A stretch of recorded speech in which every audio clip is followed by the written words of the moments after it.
Well, I think we should go ahead and get started.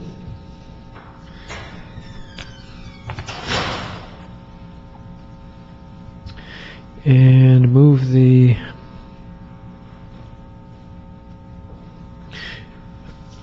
forward with the meeting of the ITGS committee. Item number 1. Item number 1, verbal discussion relative to revenue generation in the Department of General Services.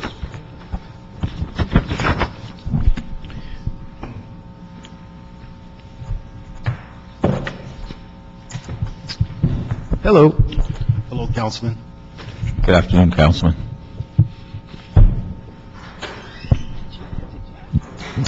Okay, let me sort of put this in perspective.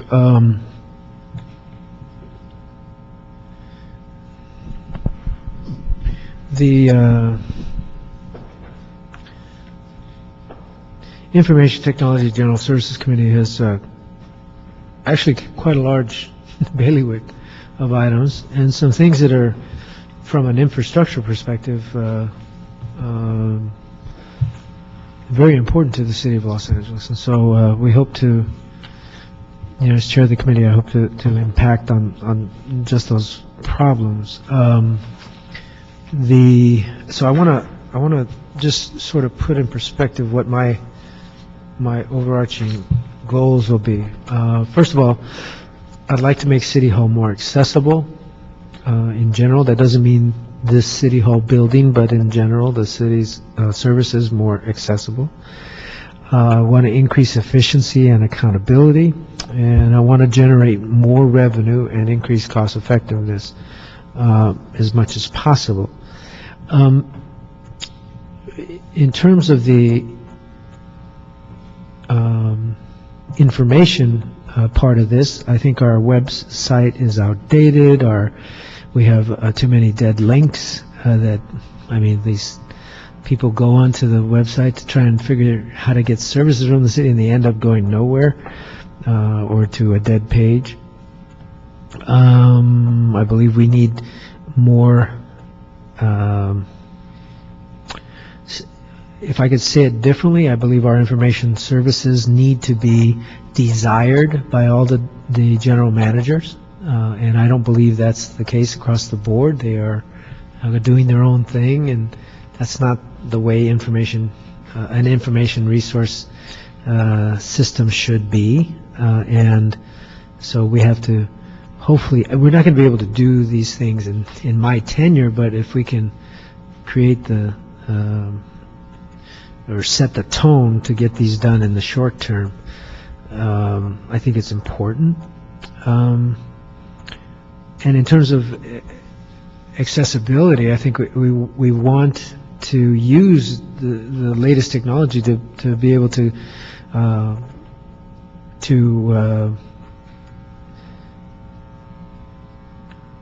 report problems faster and respond to them faster as well.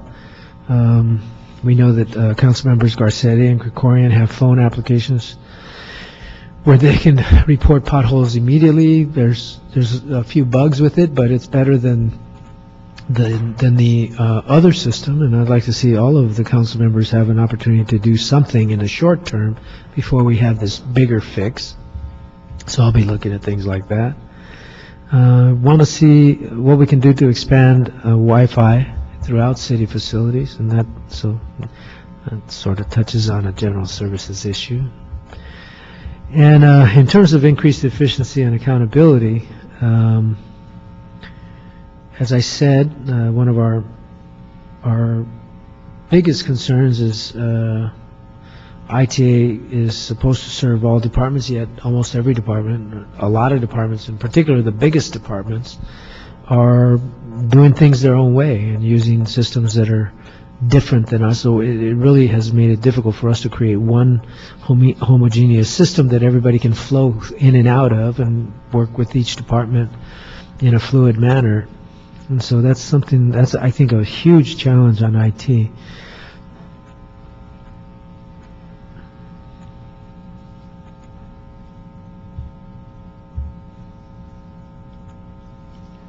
Okay, obviously, and on the revenue side and cost effectiveness side, it's interesting. We have to balance the issues of the economy with our vacancy rates, but the reality is that our property, we have to decide what we want to do with our properties. Now that we've moved city employees out of these facilities, is there a smarter, better way to use our facilities and generate revenue at the same time, or increase our cost effectiveness with regard to unloading properties or whatever we're going to do? But that whole issue is prominent because I don't think our economy is going to improve in the short term, and it's a unique opportunity. The question is, when we get out of this economy, are we going to be prepared for the new economy, whatever that is? And so we have to balance those interests. But in the short term, it seems to me that at a minimum, we ought to be generating revenue by renting this stuff up and making cash. Tony, I want to apologize to you. I had intended to meet with you before the meeting, and somehow we got scheduled after the meeting. I don't know. It doesn't make a whole lot of sense, but I'm sorry. I screwed up. Oh, okay. I'm sorry. Got promoted. Yeah. Well, I'm meeting with Tony after this meeting. Yeah, I'll be in that meeting too, Councilman. Yeah, so I didn't mean to have that meeting until, Right. I mean, I wanted to have that meeting before this meeting. Right. Now I've got it after, which doesn't make a whole lot of sense. But then, That's okay. so I didn't want to, I wanted to have an opportunity to speak, to hear from the department, which is the normal course of action, to meet with you before we have the first meeting. But having said that, we're here now, and so we're going to press forward and really try to have a conversation about our priorities with regard to the city facilities. Okay, with that, let's go ahead and get started with item number 1, which was regarding the revenue generation at GSD. There's a whole bunch of things that you need to inform me about with regard to what studies are going on, what other things are going on that I need to know about before we tackle this issue as a whole. In addition, I want to see how we can expedite whatever the activities are, what we need to do to expedite, and then most importantly, how can we generate more revenue with what we've got? So who's speaking? Let me start the discussion, and then probably, my name is David Pascal, Assistant General Manager, General Services Department, and to my left is Reginald Jones Sawyer, the Director of the Asset Management Division from GSD. And one of the interesting ways that the Department of General Services has generated revenue is by freeing up is by reducing the leasing account. About 3 to 4 years ago, we were expending about $35 million a year to lease space for city departments and divisions. And we put together a strategic plan. We made a couple of very key acquisitions, one being the Public Works Building, the other being Fig Plaza. And that enabled us to start moving city departments out of lease space into city-owned space. And as a result of that, today, the leasing account has been reduced by about $20 million. And each and every one of those leases that were a part of that $20 million savings were formally funded by the general fund. So by moving those city departments and divisions out of lease space, we freed up over that period of time about $20 million of general fund revenue that could help the city finance some other priorities. How do we pay for the buildings we purchased? We actually used, in the case of Fig Plaza, we used MICLA financing, and we also did that for the Public Works Building. Are we paying on a debt? Yes, there's a debt service. How much are we paying on those? Well, the debt management is handled by the CAO's office. So I guess the real question is, the $20 million, is it in addition to or separate and apart from the debt service? No, actually, when we acquired Fig Plaza, for instance, we figured into the financial analysis the fact that we would free up several $1 million by buying this building, and that funding could in part be used to offset the debt service. Okay. Simply stated, we're generating revenue off the savings from the lease? No, actually what happened is we had a number of leases in place. For instance, I'll make this a little bit simplistic. The Public Works Department had a number of bureaus that were all leasing space in the Fifth and Spring area of downtown Los Angeles. We recognized that it didn't make a lot of sense in the short or long term to continue to rent and lease space for those entities in the Public Works Department. Right. That it made a lot more sense to go buy a building, okay, and to put those bureaus into that building. No, I understand that. What I'm trying to get at is whether we're saving money now or whether the indebtedness is higher than the lease amount would have been. Well, the analysis we did was over the period of 30 years that the bonds would be financed, and it's more cost-effective for us to own rather than lease. Okay, so where are we? Well, we've been able to move enough. We moved. No, I'm saying in terms of whether or not we are break even, where are we? Yeah, we would need the CAO to come in and speak to that issue because they're responsible for doing the financing on both of those acquisitions. Okay, if you knew the economy was going to take a dive like it has, would we have done the same deal? Or what would we have done differently? I think for the second largest city in the country, we're better off owning our space rather than leasing our space. No, I don't think anybody could argue that as a general principle.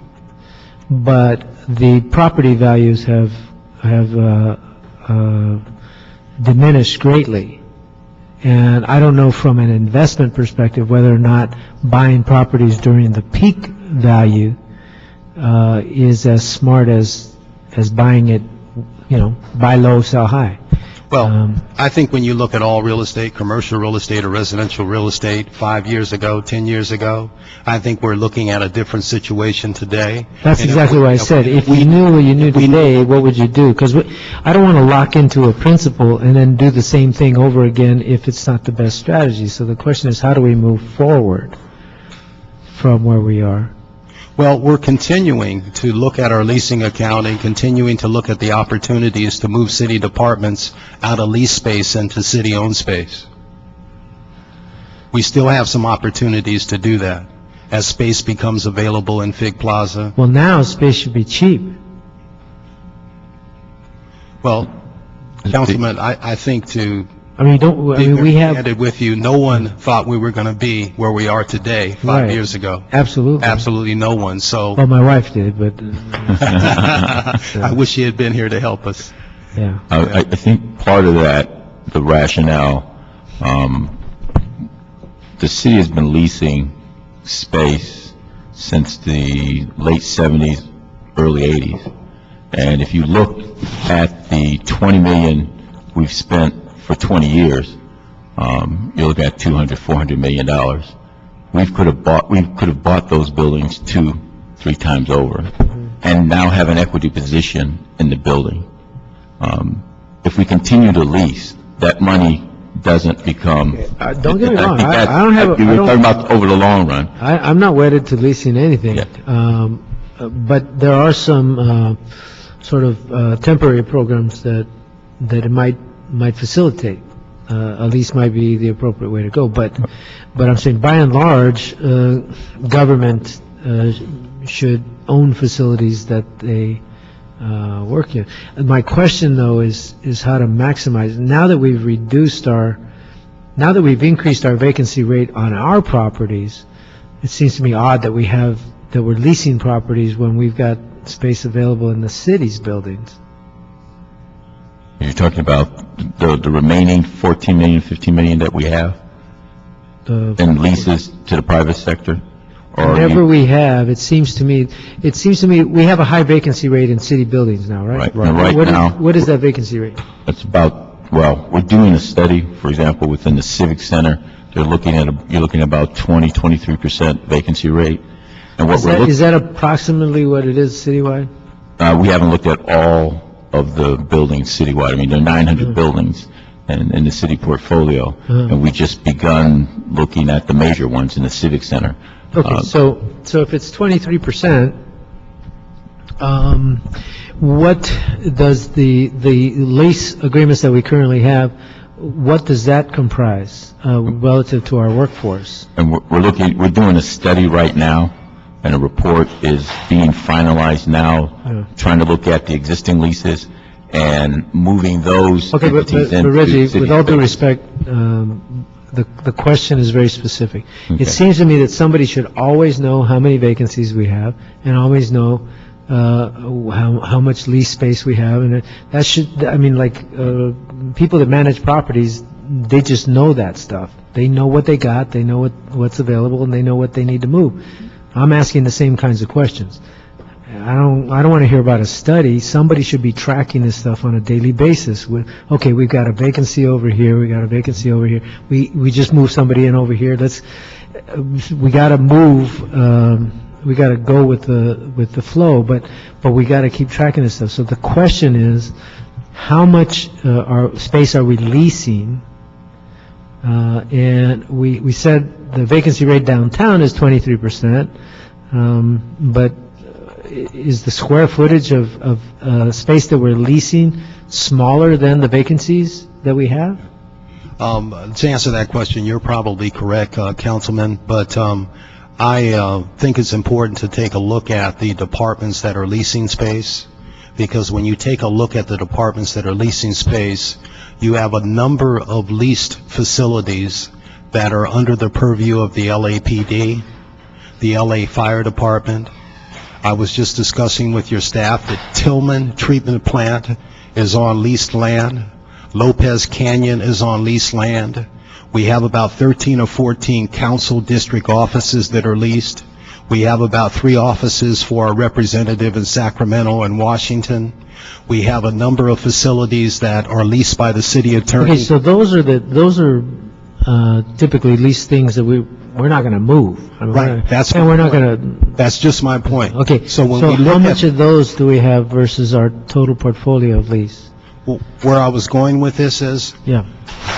probably 2/3 of all the leases we have right now have to stay in place. Okay. Okay?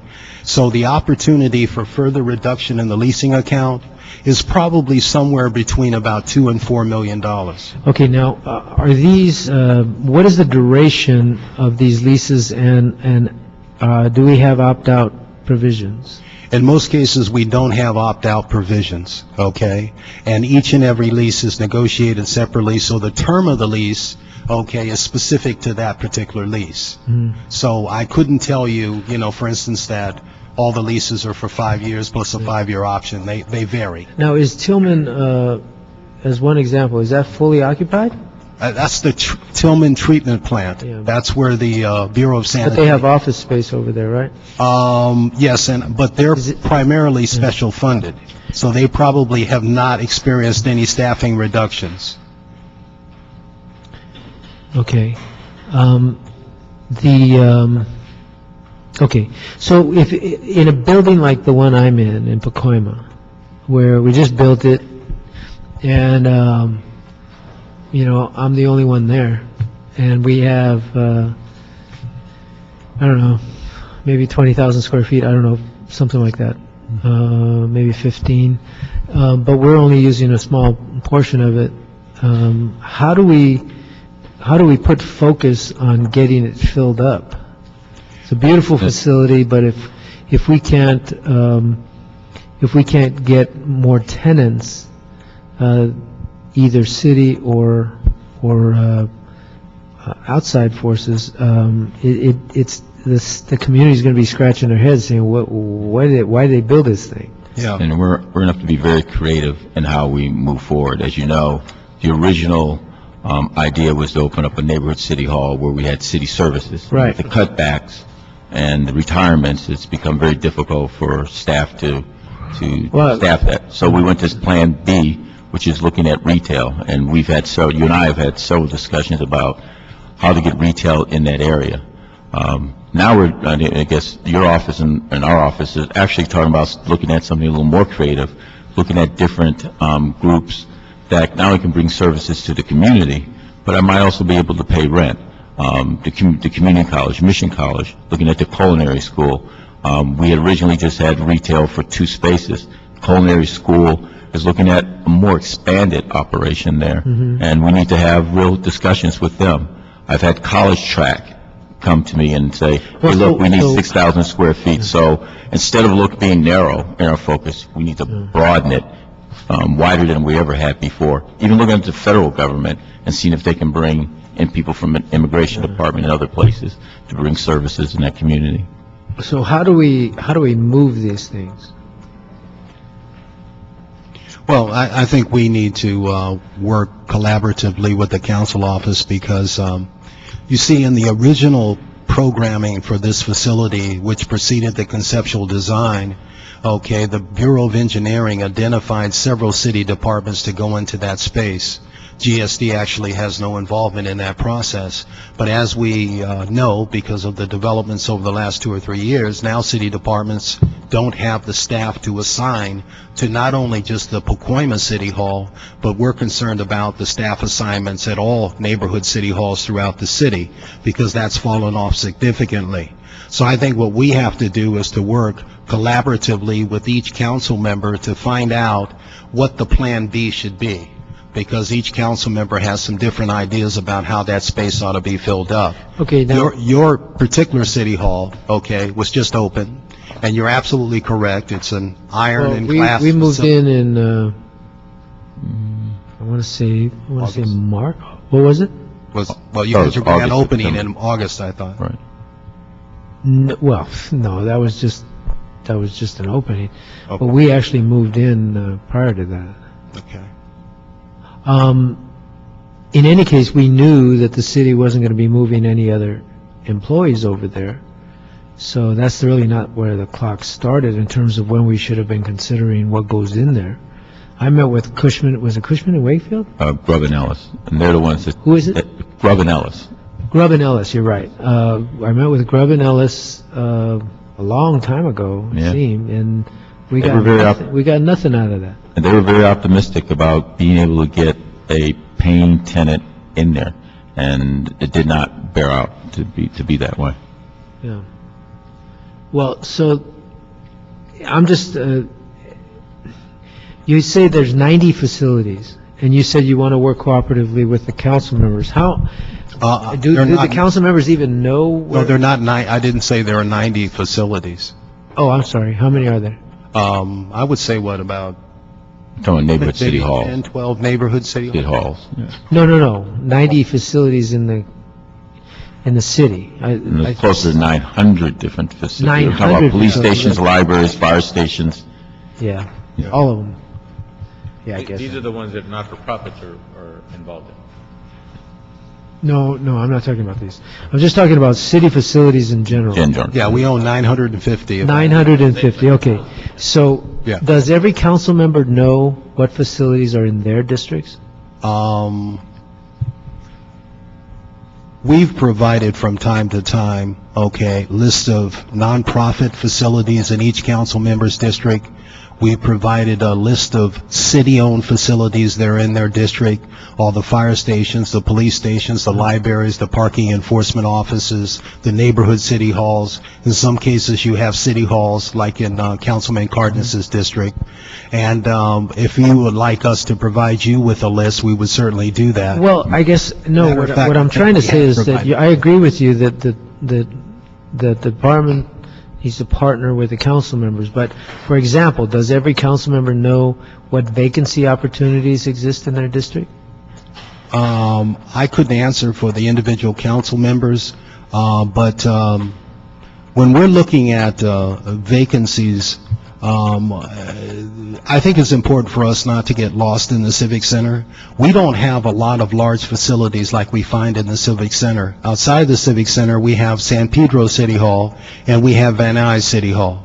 Other than that, we have a lot of smaller facilities that are staffed by, 15 and 20 employees. And No, but I'm not talking about that. I'm just talking about the vacancies within each council member's district. I'm not certain. Do you mean like, are there vacancies in a police station, a library, a fire station? Do you mean? Are you talking about vacant space or vacant space in city-owned buildings in each district? We haven't provided that to each council member, but we could provide it once we complete the study. Because it would seem to me that the council members would be in the best position to figure out what an appropriate use might be for that facility. Now, the vacant land and buildings, all those lists have been provided to every council person, at least 1, 2, 3, sometimes 4 times. We provided What that I'm list. suggesting is that there needs to be, I believe, a more proactive effort to work with the council members to reduce the vacancy rate and perhaps generate revenue. In my district, it's very simple to know that my building is a tremendous opportunity to generate revenue. So maybe I have that advantage, but I don't know what other buildings might be in my district where we might be able to lease out more space. And I'm wondering if each council member, how do we solicit them to be a champion to reduce the vacancy rate and generate revenue? I don't think there's been an effort I know that there hasn't been an effort like that in my district. So I'm saying that it would seem to me that your best strategic partner, if there were to be an effort to generate revenue and reduce the vacancy rate, that it would be the council members. So how do we get them involved in this strategy to generate revenue for the city? We have these meetings every year, right? How do we generate revenue for the city? And yet nobody ever tells us, well, you could generate revenue in your own district by filling this city space with some service. Yeah.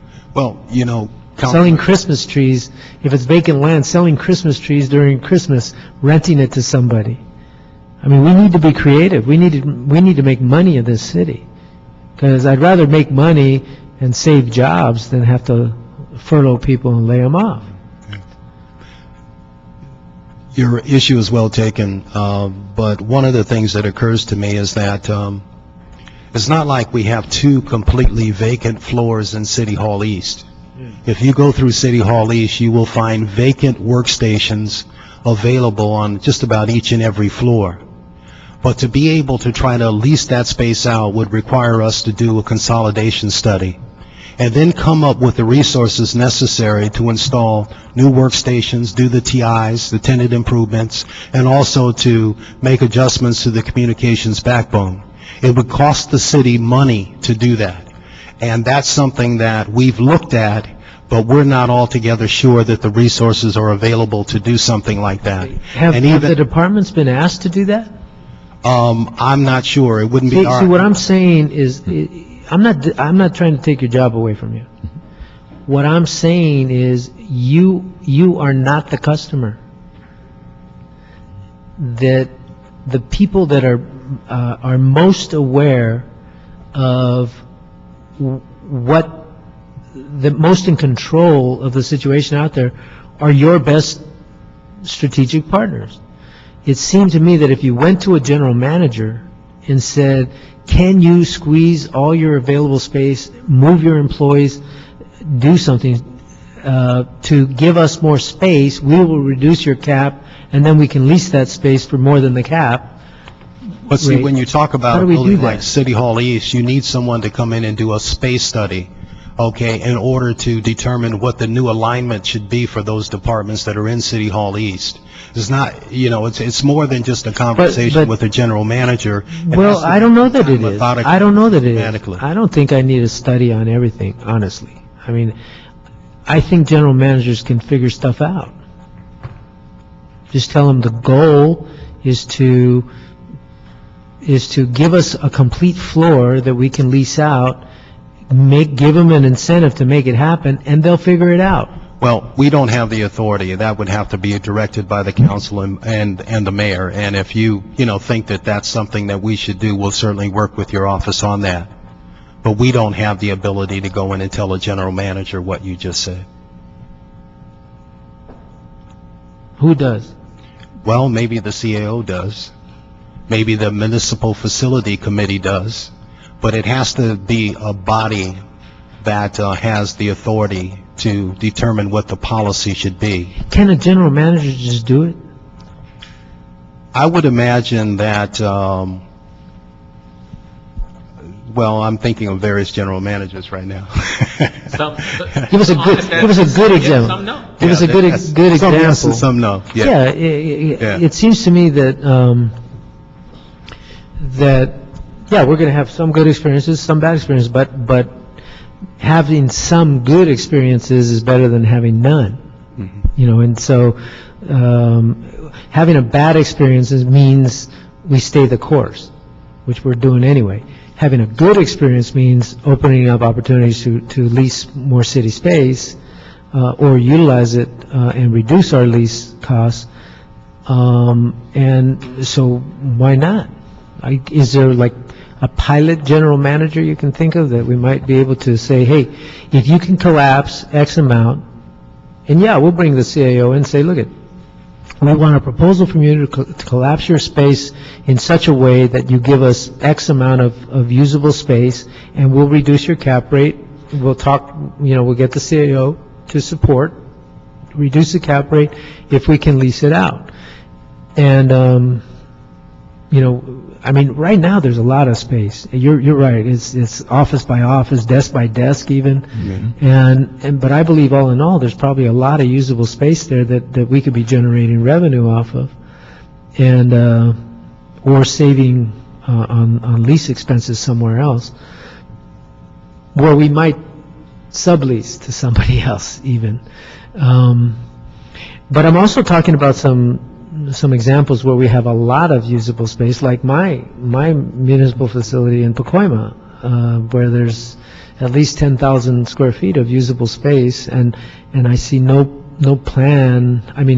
I connected you with the Mission College, but outside of that, I don't see any other discussion. I was approached by a group that's working with LAPD to develop a coordinated strategy on I forget, I think it has to do with domestic violence issues and with hospitals. So it's coordinated between the fire department, LAPD, and the hospitals and the emergency system.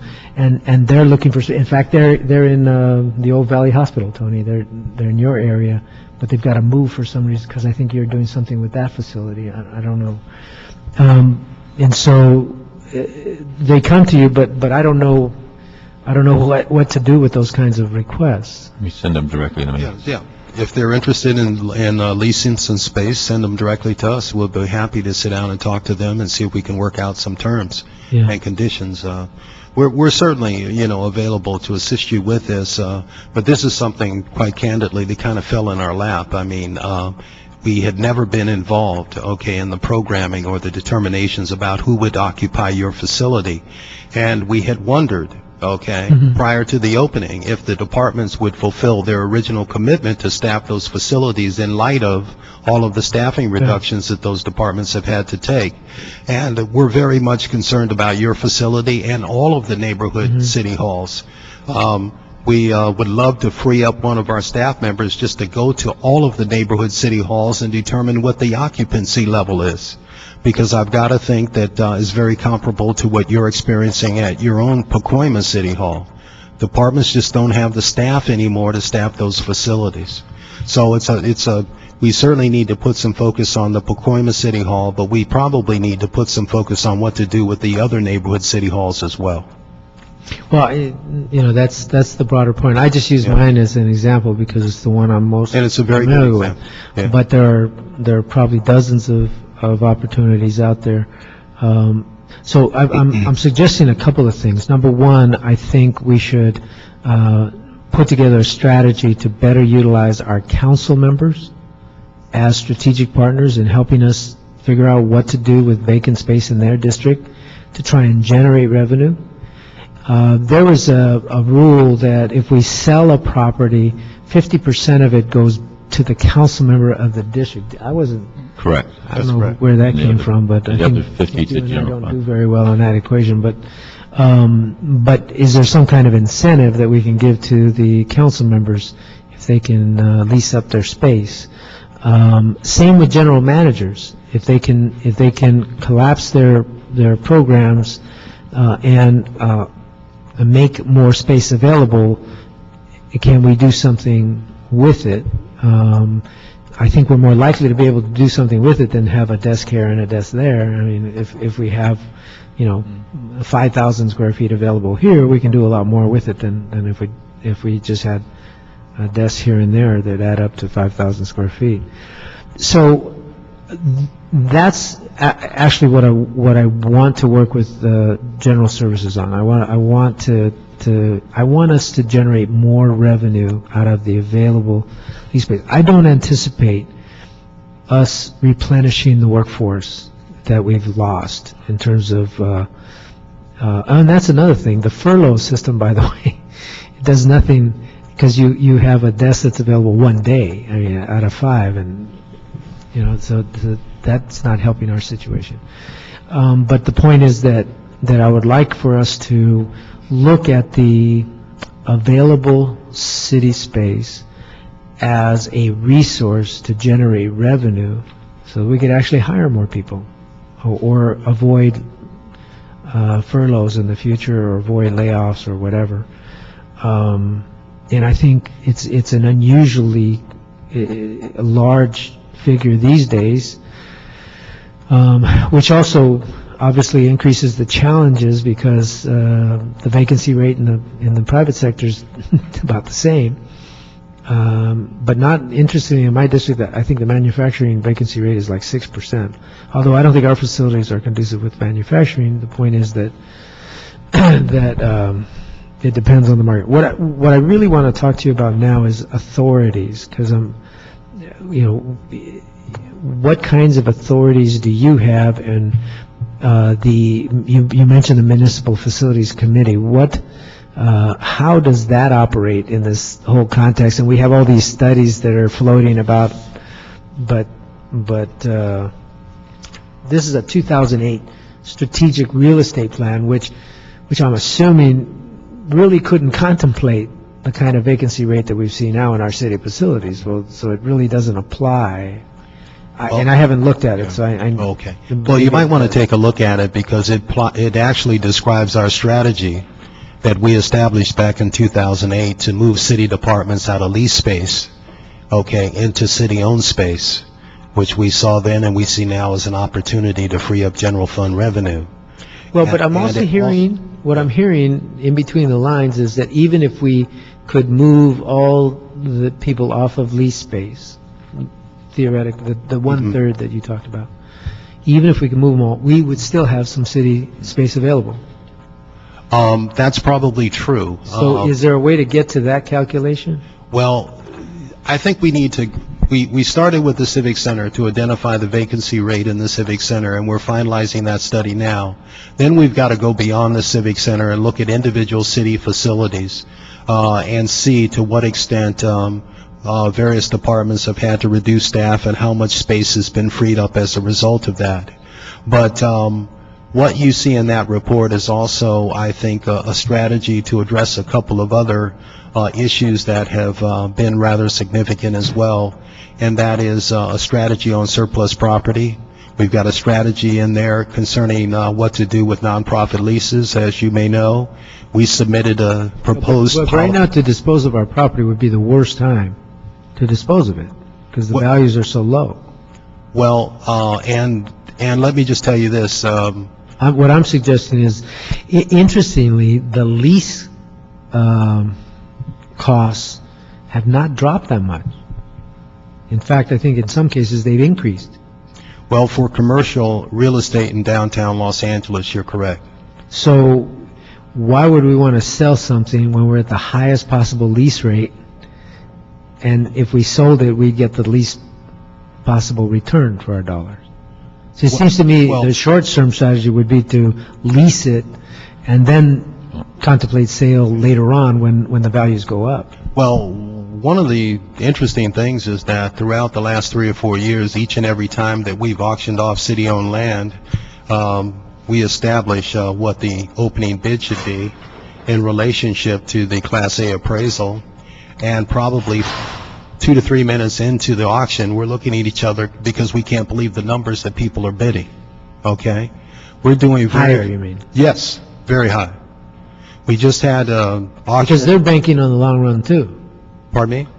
Obviously, they're banking on the long run, too. Yes, yes. But And the appraisals are coming in really low right now.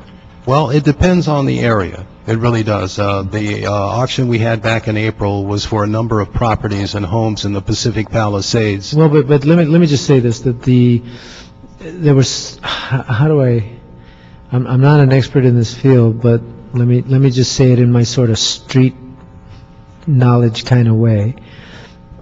There are some radical changes in appraisal processes because of gaming of the system, and then there was a process that was not the full appraisal process, but where one realtor could take a look at some things and just sort of guesstimate what the appraisal should be. Tony, I don't know if you're familiar with this. It's not the appraisal process, but they were allowing for these sort of... Talking about the comps in the area that Yeah, they would comparables and stuff like that. Well, but it wasn't, they were authorized to allow it as an appraisal for the sale, but they were finding that they were all over the map because they didn't... they may have been further than normal. They weren't conducted by a certified appraiser, but Yeah. they were accepted in the sale process.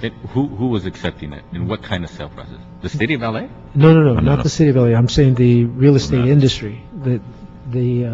No, the closest The thing that you government- just the described government was allowed- doing a comparable, Right. a comparable analysis. Well, the point being that was one of the reasons we saw these inflated valuations. And now the appraisers are being scrutinized very closely by the banks that were not scrutinizing them because of pressure from enforcement entities. So what I'm saying is that the appraisals are coming in lower than they were before, because where a bank, they don't care, they were offering loans at twice the value of a house because they assumed they were going to get the debt paid off. Obviously, that didn't happen. I mean, we have a tremendous foreclosure situation throughout the nation, to some measure it boils down to the appraisal being complicitous in the overvaluation on properties. And yes, they look at the comps. Well, if all the other houses are overvalued too, then the comps come in high. I mean, so the point being that I don't think it's a good time to sell your property right now if you can hold on to it, particularly given that we have the leases that are actually maintaining their price. So, and again, I'm not an expert in the commercial real estate field, but apartments are essentially going for the same amount they were going for 2-3 years ago, maybe a little bit less. But compared to the value of the property or the cost of the property, they haven't dropped significantly. Now, the value of the houses has dropped tremendously. I'm assuming a similar thing is going on in the commercial real estate market, so that it doesn't make a lot of sense. And again, this is all street talk. You're the experts more than I. But it seems to me that now would not be a good time to sell our property. But it might be a great time for us to lease our property for short-term leases. Well, you're absolutely correct. There are certain facilities right now that we would not suggest that we sell. For instance, there's a tremendous demand right now for office space in downtown Los Angeles. Okay? So we're in kind of a really good position with the Public Works building in Fig Plaza. okay? Because this demand is probably only going to grow, particularly if some of the, significant projects that are on the drawing board go forward over the next 3 to 5 years in downtown.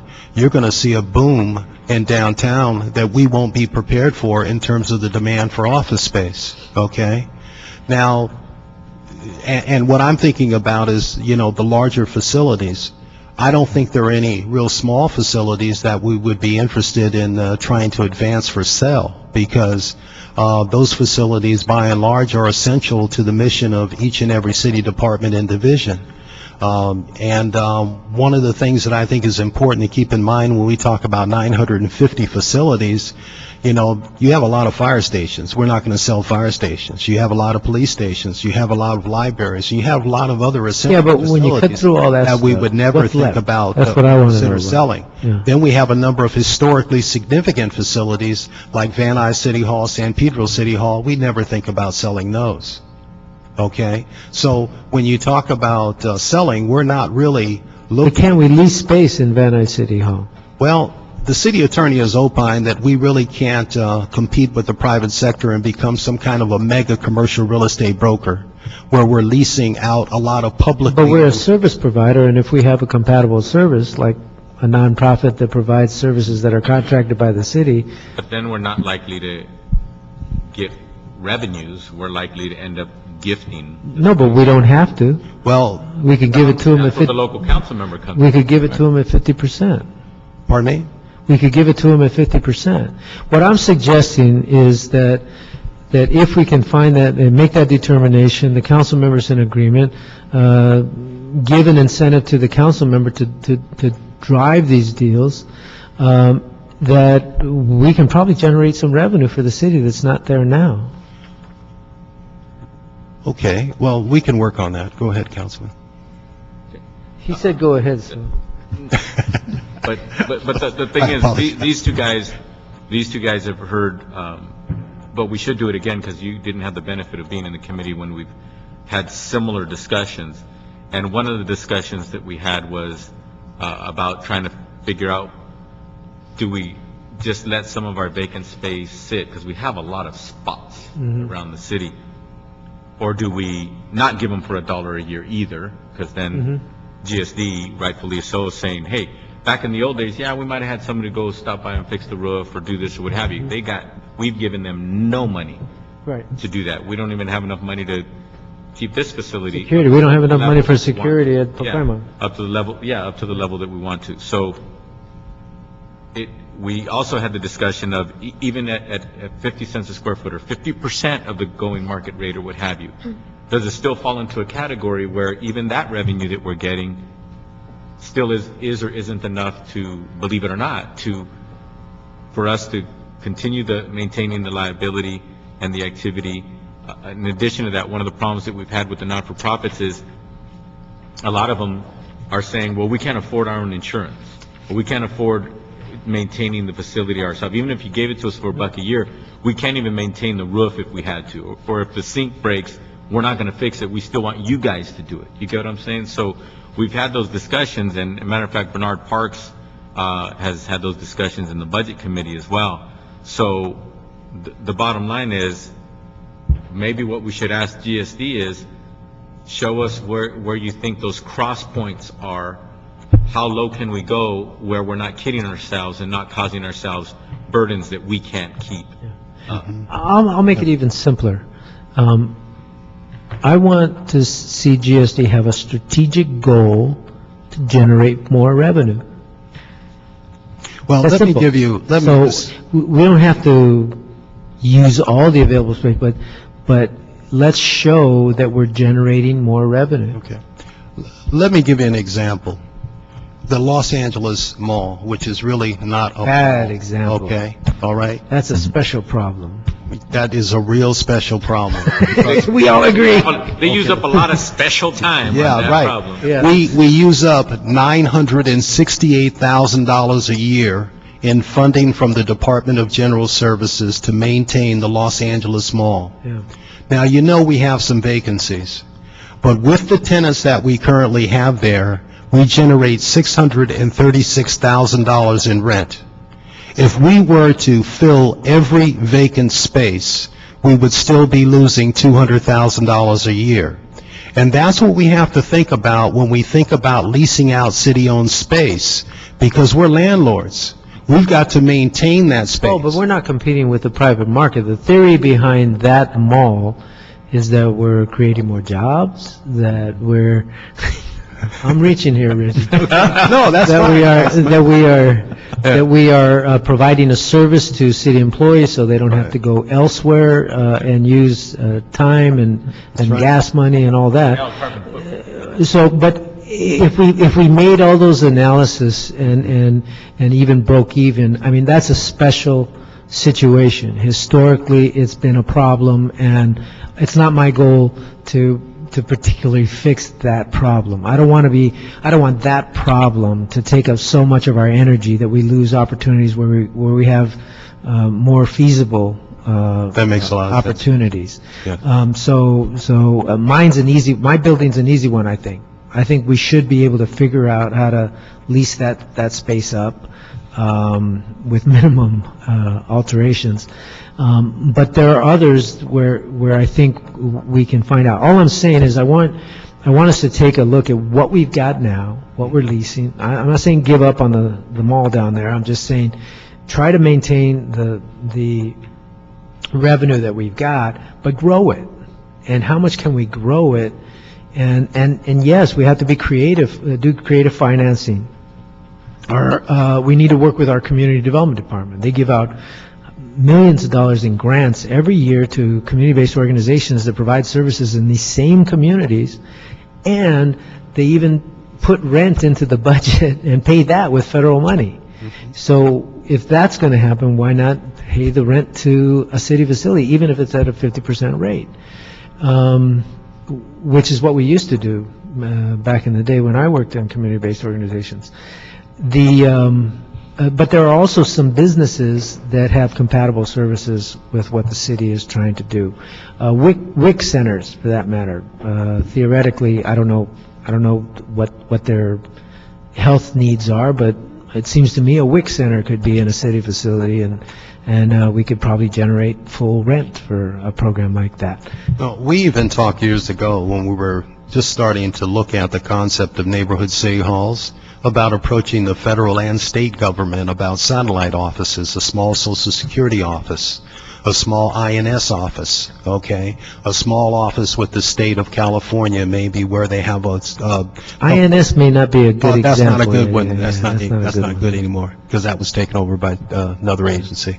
But at any rate, we talked about that. But of course, the federal and state government has now started downsizing. Yeah. Yeah. For instance, in the Caltrans building across the street, when they built the building, okay, was when they completed the building, the state started downsizing, and so when they moved in, they left a complete floor vacant, and it is still vacant today. I'll give you a good example in my district. Actually, it's in Tony's district. He has a workforce center that we're leasing on The one on Laurel Canyon? right by you. Yeah, right on Laurel Canyon, and that's private property being leased. We're probably paying the lease, but it's that workforce center could probably fit in a city facility someplace out there, like Van Nuys City Hall. What I recommend, and this is not tongue-in-cheek, Yeah.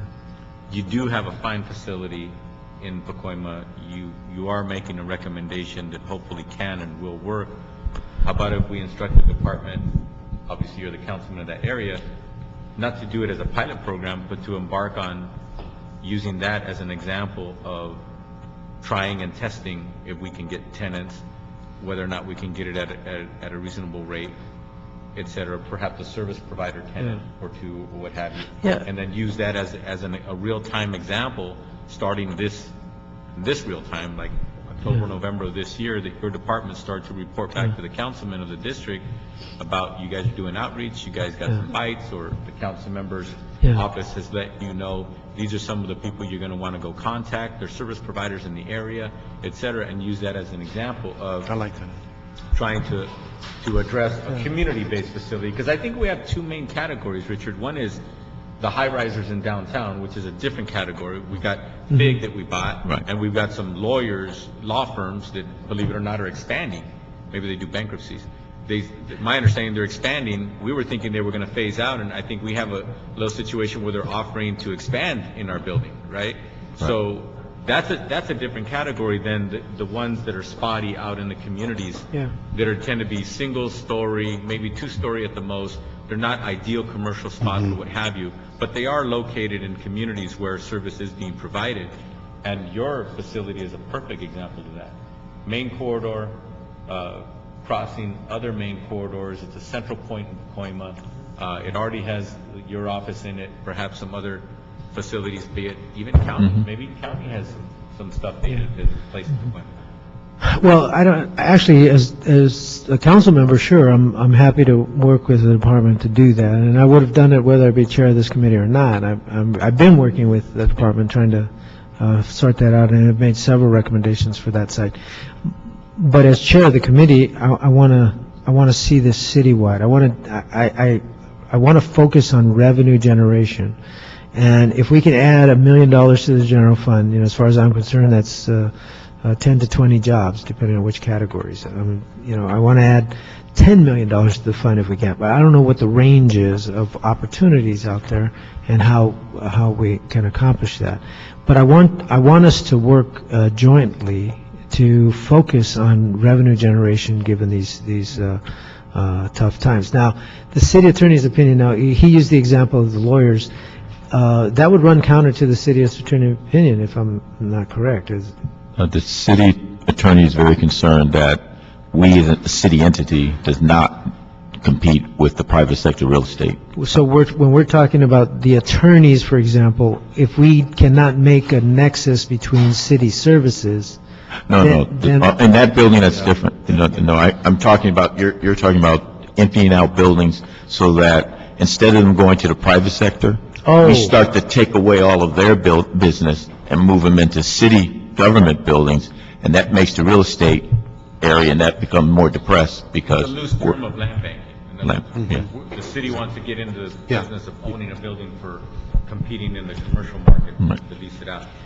Let me clarify. The big building is the vast majority of the floors in the space are city departments that occupy it. But when we bought it, there was already some tenants like this particular firm that was there, and the idea was that we would consolidate other departments and space or what have you into the it's two buildings, like Space Plaza, 2 buildings, and then, but they were already there, and obviously it didn't hurt us because they were paying.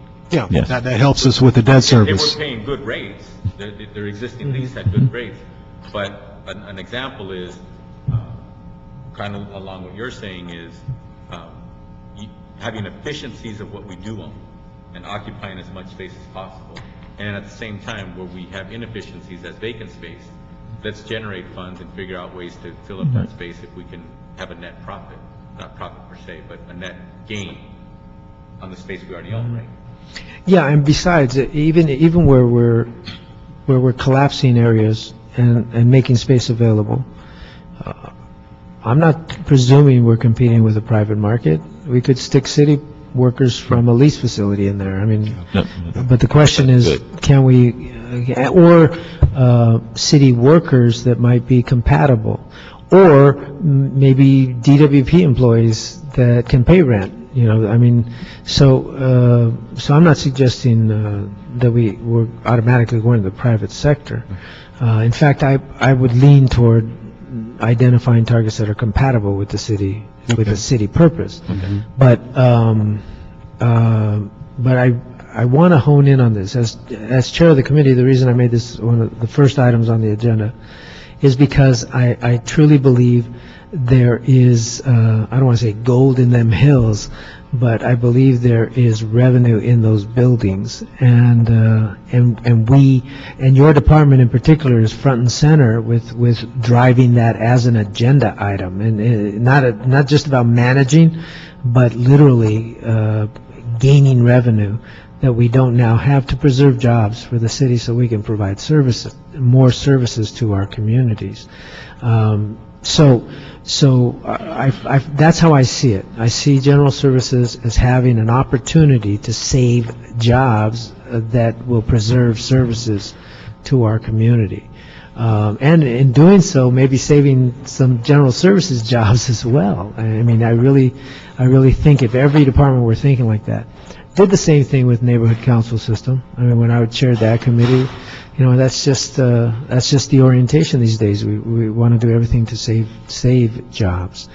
So I absolutely will be a strategic partner, but I'm not just going to focus on my district. I want to look citywide, and I need to understand more about some of the key opportunities.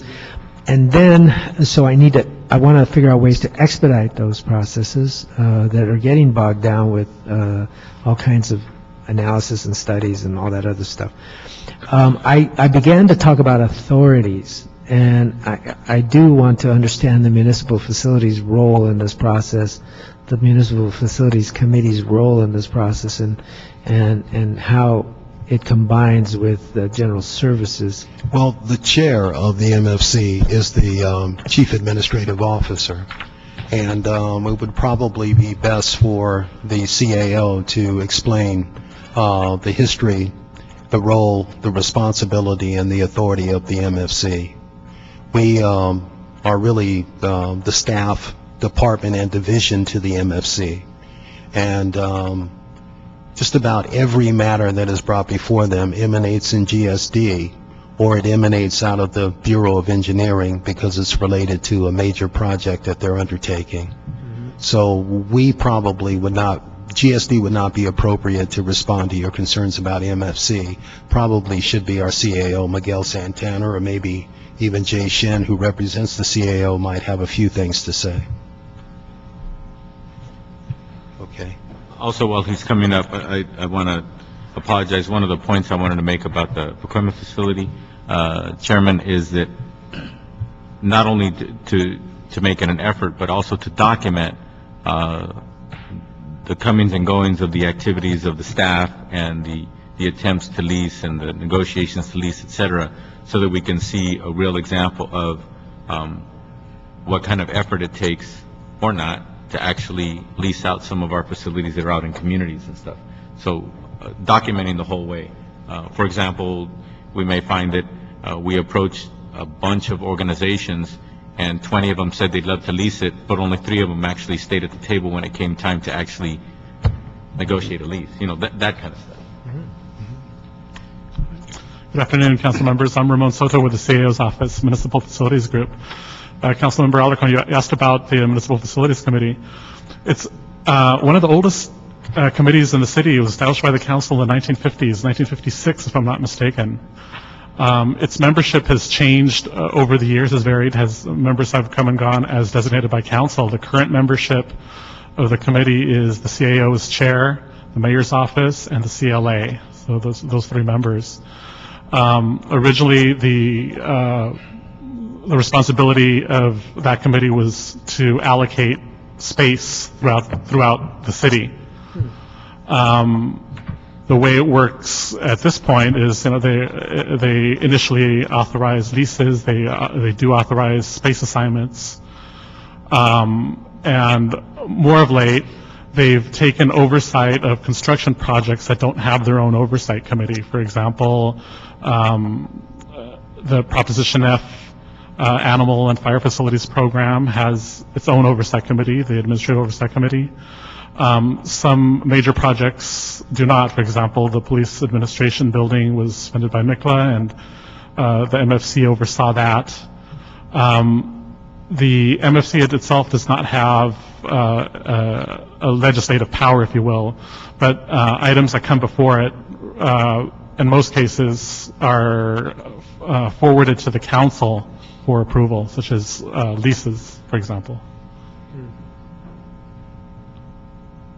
So with regard to this notion of sort of inspiring general managers to be more frugal with their space, therefore allowing more space to be combined into a usable space, what role, how would you describe the roles of the general services with the CAO, with the Municipal Facilities Committee? Well, a few moments ago, you indicated that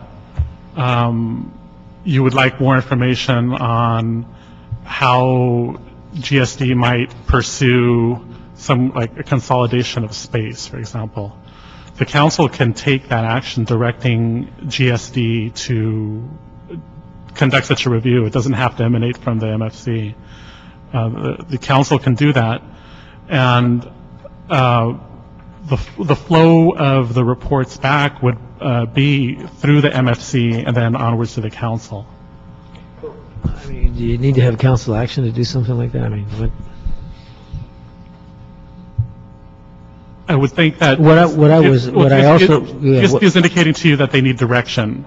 They don't have authority to tell a general manager that Does the MFC? that they would like to consolidate space. Does the MFC have that authority? I think I don't have a direct answer for you. I'm sorry about that. Which is an indication that it's never been tried. The MFC could, on its own, ask GSD to undertake such a study. Keyword is ask. Right. However, they wouldn't have the authority to order the implementation. I don't have a problem introducing the motion, but I want everybody to be on the same page. That's right. So I want it to be a cooperative kind of effort. Seems to me that I'm just wondering whether we need to have a motion if we can get the Municipal Facilities Committee with the general managers to... My view on that is I think you as chair of this committee could ask GSD to review that and to report back, and if you can have GSD report back directly to your committee, or if you could also ask them to report back through the MFC and then subsequently to this committee. I think it would probably be CAO and GSD could report back. The CAO is a member of the MFC, is the chair of the MFC, but right. I suppose however you'd like. Well, I'm curious because they're saying they don't have certain authorities. What exactly? Well, I don't want to speak for general services, but I believe that when they had that part of the discussion, I think they were indicating that they don't have authority to order a general manager to consolidate space. Okay. Ultimately, that would have to come from the council itself. Okay, so is there a big controversy here that I'm not seeing? No, I don't think so at all. That's why I suggested that you as chair of this committee could simply ask GSD to look at that and report back, and that the MFC could be a part of that review. Which part? Of the report back on the... So you could report back, okay. Are your staff to the MFC? I work with the Municipal Facilities Committee. Do they have staff? The MFC has, well, they don't have direct staff. I work, for example, I myself have a number of projects and programs that I provide oversight to. So you work on specific projects within the programs, MFC? yes. And there are other analysts that work on others? We have one analyst that coordinates agenda items for the MFC. Okay, so that might be the person that would be in a better position to respond, or we could just direct the MFC and they'll figure out who it is, right? Yep. Yeah. Okay. Then why don't we do that? So I want to ask for a report back from GSD with the assistance of MFC to report back to this committee on the possibilities of developing a strategy with general managers to consolidate the use of facilities in such a way to provide what is the word I'm trying to get at? The more usable available space that the city might contemplate using for the purposes of generating more revenue or saving dollars from lease experience.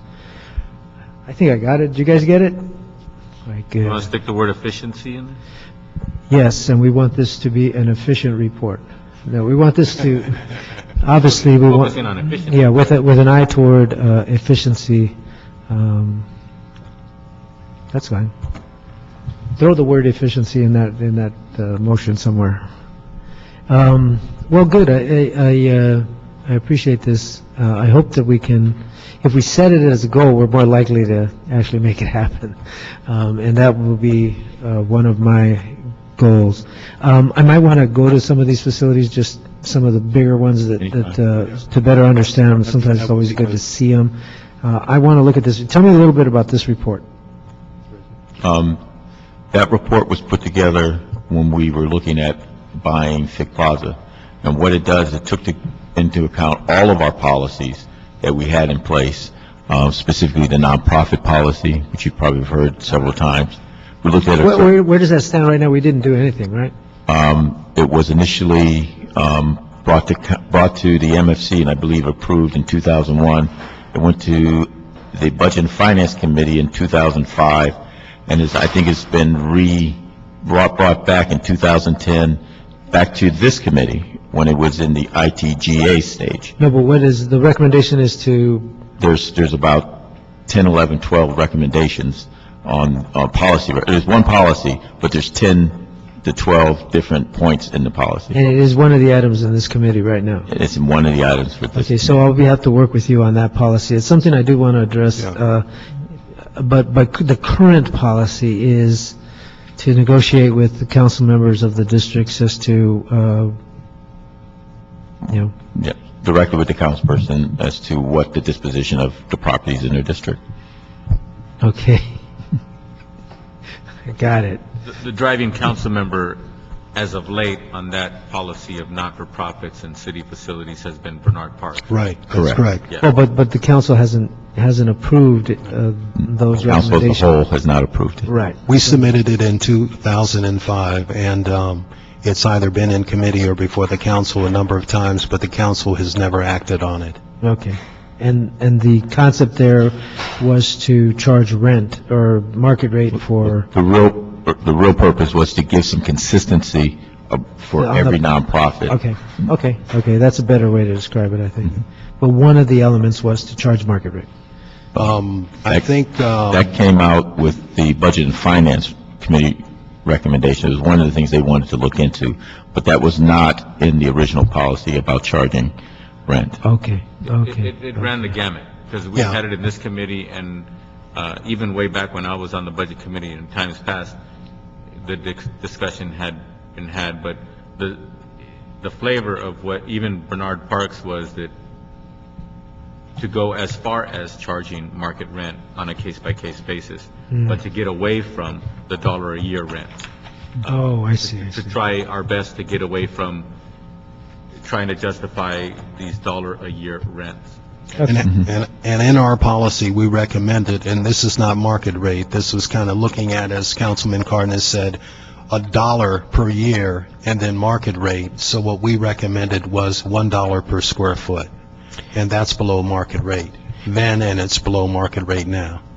Okay, well, let me, because we've been on this item for over an hour, and I don't want to spend that much time on it. I have a lot of groundwork to do, a lot of education, but I just wanted to place it on the agenda to let you know it's front and center on my agenda, and there's many more questions that we have that we didn't get to that I hope to learn from the department outside of a committee meeting, so that we can focus in on how to generate revenue at the same time, perhaps expanding services and creating efficiencies across the board that are good for the community and generate revenue. So with that, then, with no objection, the motion is passed, and we'll ask for your report back on that other item. Well, thank you very much. We have item number 2, which is the Controller's report on the audit of real property and trust fund revenues. Is somebody here to present that report?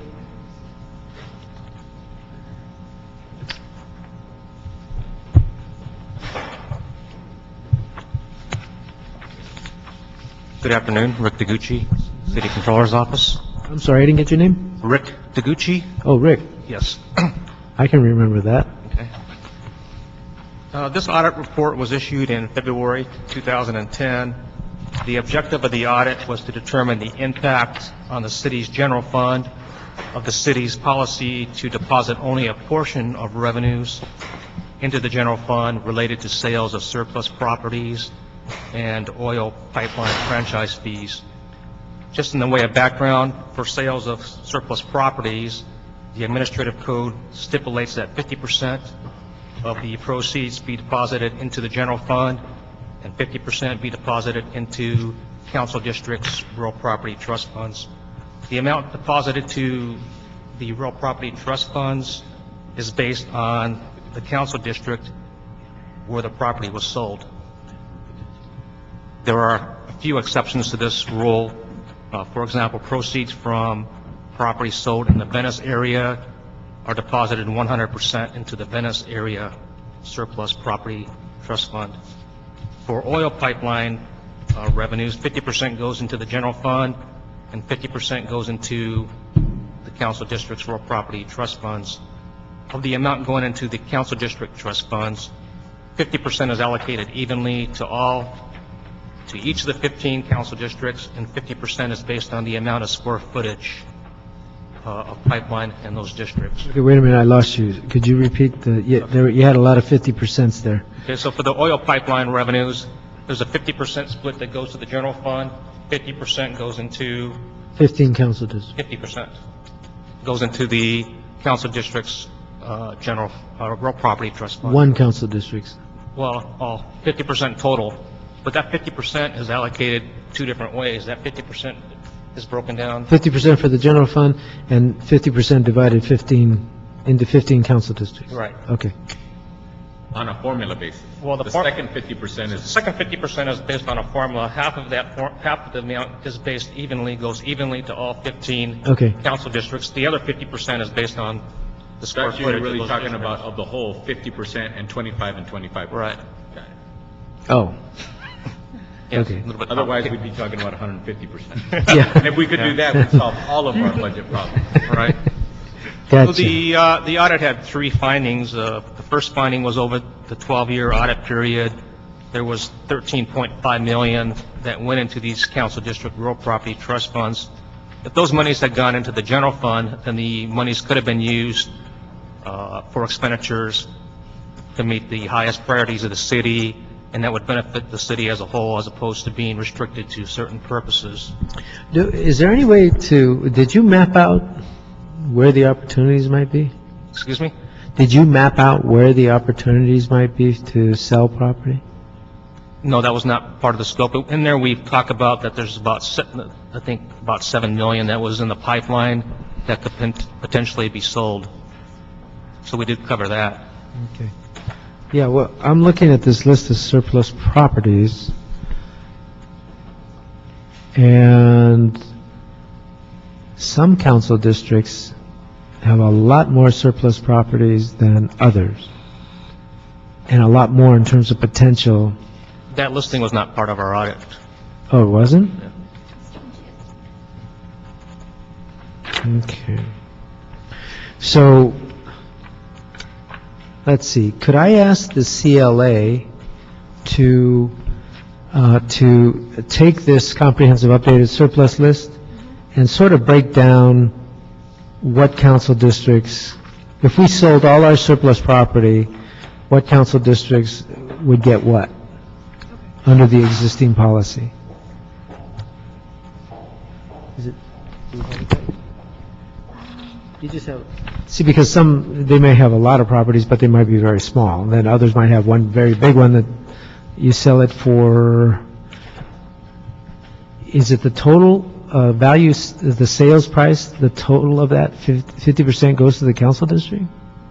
It's the selling price less some miscellaneous Cost, type okay. fees.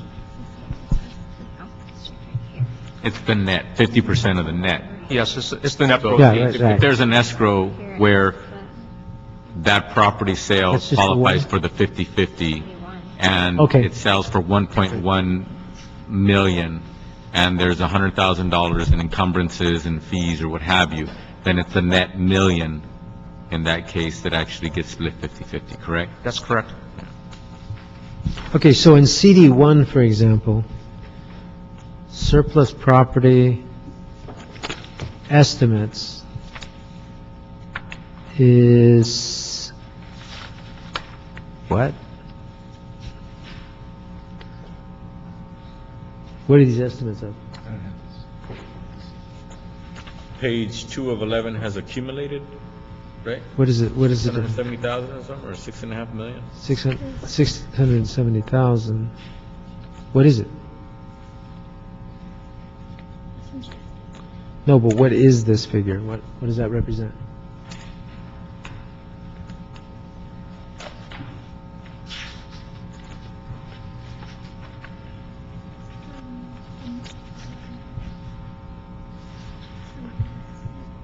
I'm not sure what that is. I'm not sure what it is.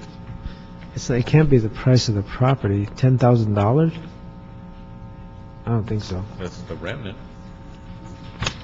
Yeah, I think That's the that's thing is we have tremendous. the thing. What I really want to do is figure out that some districts may have a lot more potential revenue at their disposal if these properties are sold than others that don't have very many opportunities at all. But I think that kind of analysis would give us a better clue on how appropriate this policy is or not. CD 6 by chance has almost nothing. Yep. CD 7, oh, wait a minute, maybe I want to go along with the policy. I have a lot of stuff. I want to, Mr. Chairman, Yeah. I just want to make a statement for the record. One of the ways in which I see the 50-50 benefiting a community, a geographic area such as a council district, I like it, I agree with it, not just for selfish reasons, but let me give you an example. Chief Bratton coined a phrase that I've heard quoted a gazillion times, the broken window theory. If whatever money goes from a sale goes into the general fund, automatically 60% of that money is going to go to the police department. But the police department doesn't fix broken windows. But I, as a council member, I can use my discretionary funds and fix broken windows. What the police department does is they do suppression programs, they do a fine job, but the thing is they don't do categorically certain things that neighborhoods need, especially a neighborhood like mine. I represent one of the lower income communities in the city of Los Angeles. When you look at the average income per household in CD Council District 6 that I represent, to have precious $10,000 or $30,000 or $300,000 to work with is something that I'd rather have. I think I can have more impact on crime, for example, in my community with $10,000 than the police department can do with $10,000. Well, I understand the problem. Because if it goes in the general fund, it just gets lost in the big morass of $4 billion. Well, here's the problem. CD6 has the fewest available surplus properties in the entire city.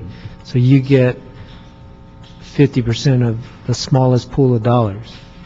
If you want to make a motion that we spread it across all 15 council districts, I'm all for that. That's what I'm talking Because about. I'm going to take No, well, money what from the- Brentwood what- when they sell a nice yeah, property for $3.2 million. What Like the pipeline fund. what Controller Gruhl is recommending is that all the money go to the general fund. I don't agree with that. What I'm saying is there's a gross inequity.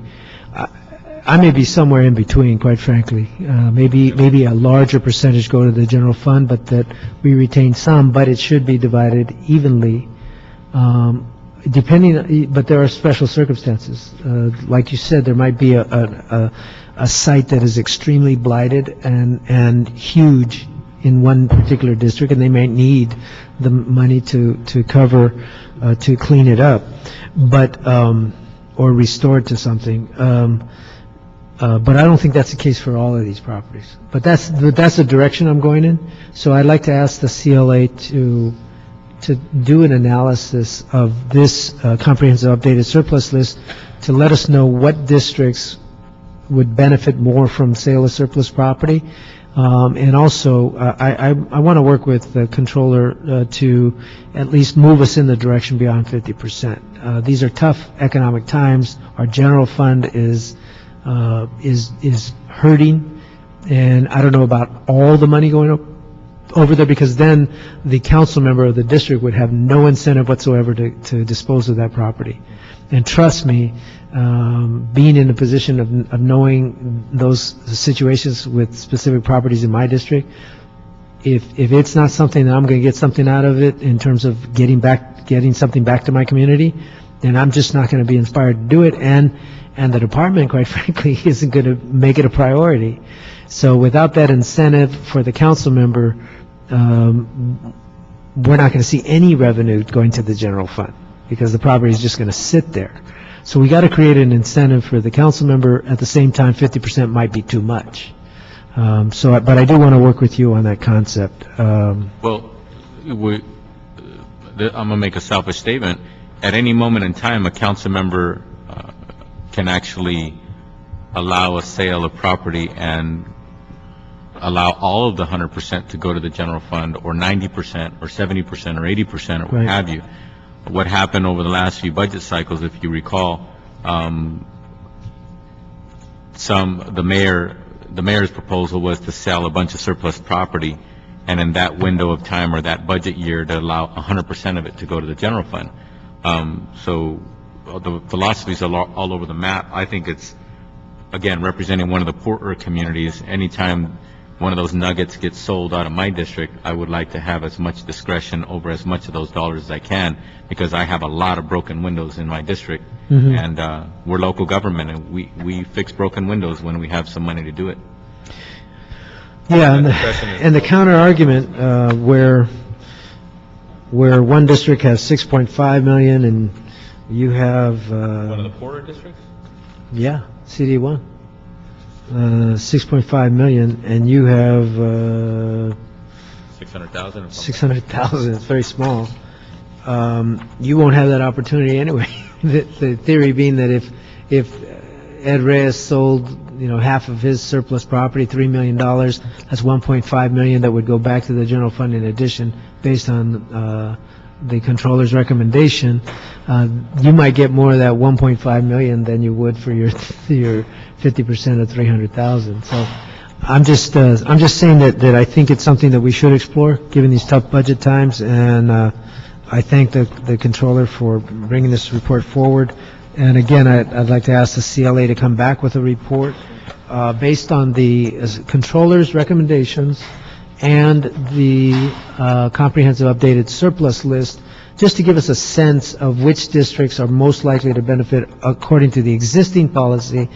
And you might want to give us, actually, I would ask you also to give us some options on how to, what other options we might have in terms of how to divide up that pot of money that would move in the direction of what the controller is recommending. So we did it one time in one budget process? I think we did it over two budget cycles. Two budget cycles. But the controller is recommending we make it a permanent fixture, and I think that might... When the controller made that motion, she was already moving towards citywide office. She was no longer going to be representing a district. I have no idea what to read in that statement, but... Wendy Gruhl, when she made that motion, and I just had dinner with her last night, we get along just fine, she already had her eye on moving out of being a district elected council member to being a citywide elected controller. And so all I'm saying is people who are looking to represent a community for the next 4, 8, or 12 years or what have you might have a different take on whether or not they want a little bit more discretion on how to fix windows and other things in their district, rather than giving it to the big $4 billion general fund where about 90% is already spoken for. And you're in charge of it. What's that? And you're in charge of cutting the checks. Yeah, absolutely. No bones about that. Okay, so thank you very much. Thank you, CLA. Chair will be holding that committee pending the report back. Yes. Yeah. I'm not ready to move forward with a recommendation on that. It's something that I do want to move on eventually. So with that, you know what, I didn't have a chance to meet the staff, so if you could introduce yourselves and... Vandana Khatib Shahidi with the CLA's office. Jason with the CEO's office. Alan Glenn for the city clerk's office. We're just making the rounds, huh? Adam, you I'm just... filling it today. Oh, you're just filling... Okay. Well, anyway, thank you very much. This meeting is adjourned.